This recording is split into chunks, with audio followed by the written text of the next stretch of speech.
Welcome to Josh's Green Garage. In this video, I'm at a John Deere dealership and I'm trying to see if my fuel filter wrench will fit on a 2025R. It apparently uses the same fuel filter ring, but we're going to check out and see and make sure that it actually fits one of these. Let's take a look.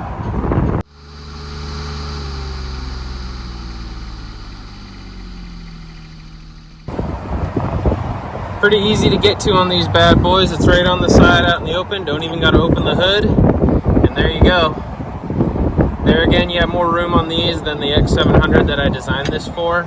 So you can definitely get tools in there quite a bit easier, but my tool works really well in there too. So if you have a 2025R and want to have an easier time getting your fuel filter changed out, feel free, order one of my tools. Appreciate it.